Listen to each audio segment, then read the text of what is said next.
Hi, how you doing, and welcome back to another video on the channel. What we have for you today is we're going to review 3 draft teams, talk about what we like, talk about what we think could be improved. Hopefully it'll give you a bit of a better idea as some different permutations you could use for your team moving forward.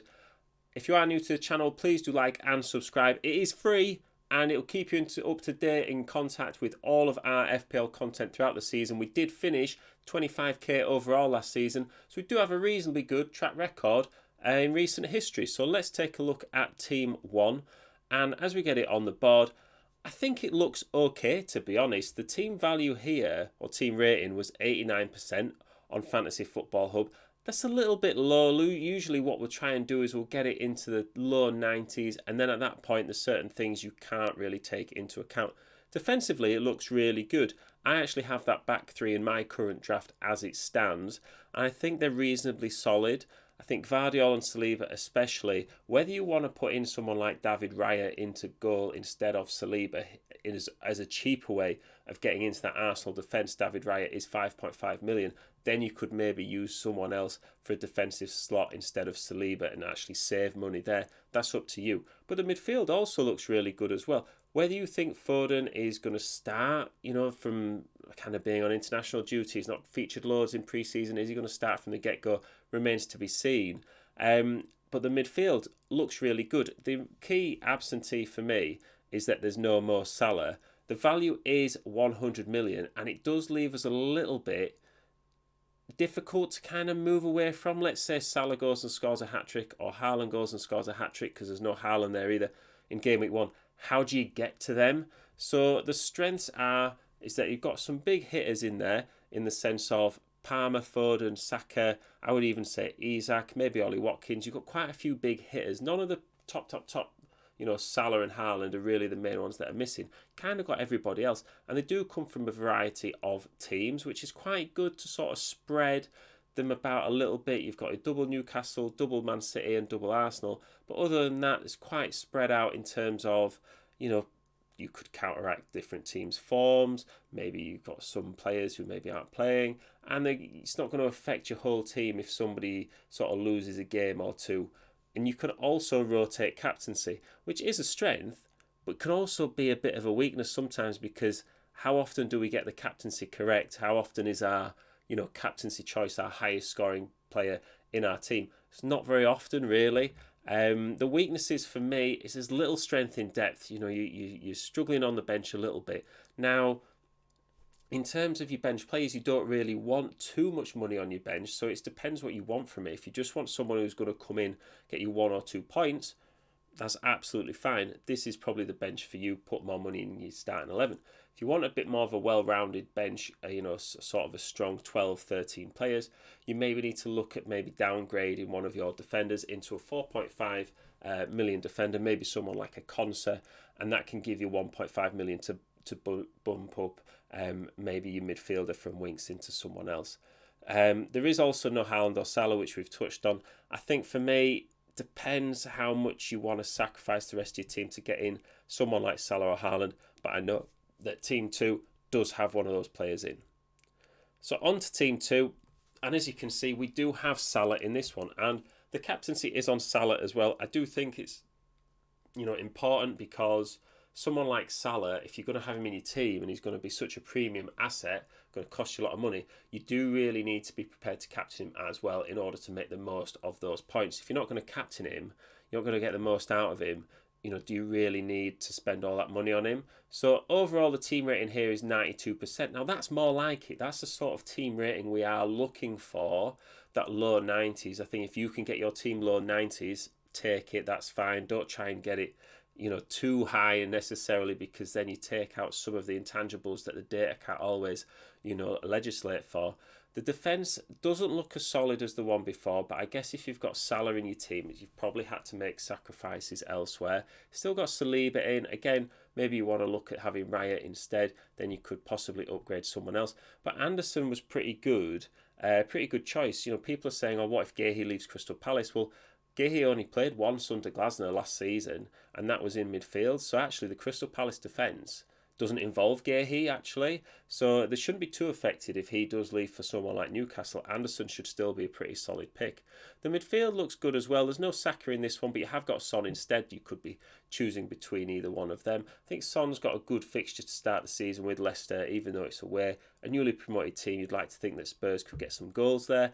And you've still got the double Newcastle, Gordon and Isak. And you've actually got Havertz up front as well now.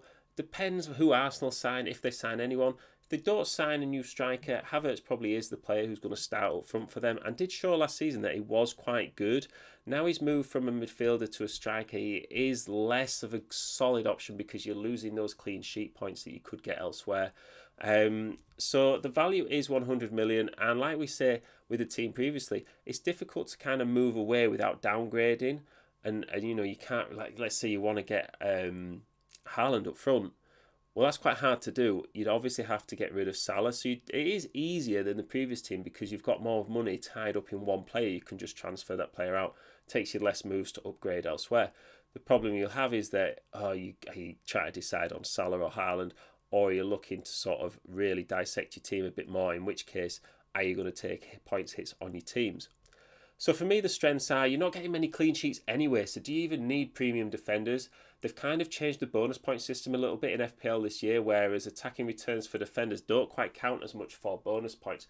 It's obviously going to be good to have attacking defenders if you can get them compared to players who don't hold an attacking threat, just because that's more points in general.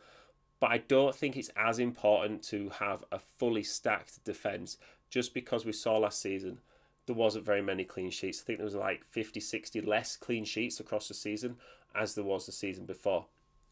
You also have a variety of teams here.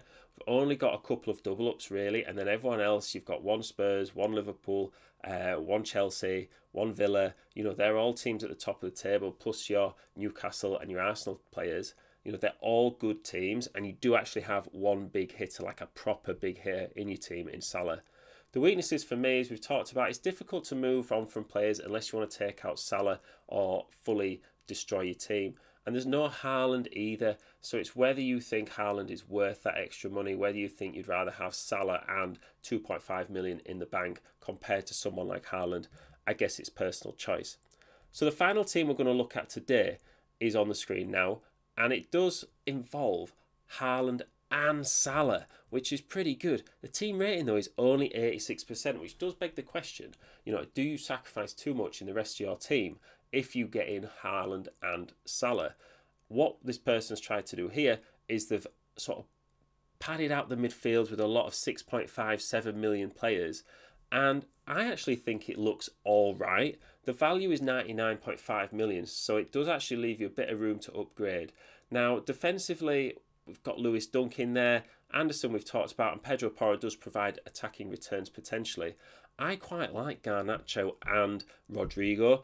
If you've looked at our midfielder tier list, you'll notice that we do talk about them a little bit more in depth. So if you want to find out a bit more of them, go check that video out. But for me, Garnacho is someone who does have quite high upside, and he's not really been spoken about that much. That 6.5 million mark is quite a good filler price, you know, where you can get someone like Salah in and balance him out with a Garnacho at 6.5 million. Rodrigo as well, he plays for Man City. We talked about it in the other video, but briefly now, he does play. So if you're worried about the rotation for Man City players, get in Rodri, and that'll kind of cover it as well. So the strengths for me in this team is you've got Haaland and Salah. You're not stressing about, you know, watching Man City and Liverpool play and worried if they get a massive haul because you've got them covered. And you do actually have a lot of players from consistent teams. I would even throw Crystal Palace in there as a potentially consistent team. The triple up here with Mateta up front, some people might say is overkill. But for me, I think if they can keep the squad generally consistent as they've got it now, not too many changes, Mateta comes back from Olympic duty okay and is ready to go, I think that is a team that could definitely finish top 10 in the Premier League. Now, Isak has been in all of these as well. He is someone who I would say you absolutely do need to have in your team, even if it's just from the fact that other people will have him in their team as well. You don't want to miss out on those points. I do think he is someone who will hit the ground running. He's had the summer off because Sweden haven't been playing. He'll be ready to go. For me, the weaknesses of this is that there's little cover. If sort of Salah or Haaland, they don't perform, Are you going to get that consistency points? And that links in with it being a bit too top heavy. You know, if those two players that you're relying on, they don't hit the ground running, are you panicking?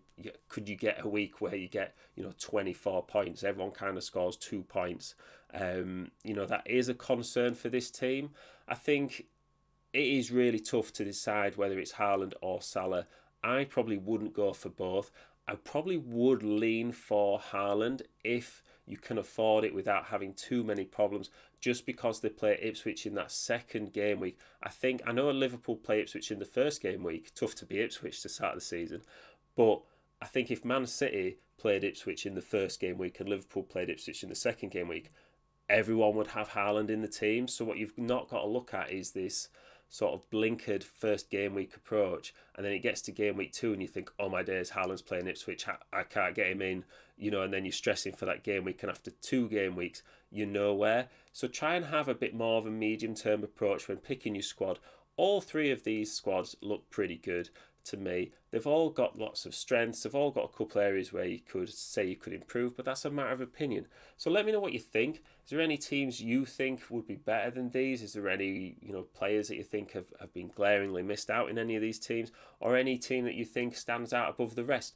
Let me know in the comments. If you've got any of your own questions as well, pop them in the comments, because I will get back to you. It's great to sort of chat about FPL, especially with just over a week to go till it kicks off, or just under a week now when you're watching this video. And yeah, please do like and subscribe. The support, as always, is really appreciated, and I will see you in the next one.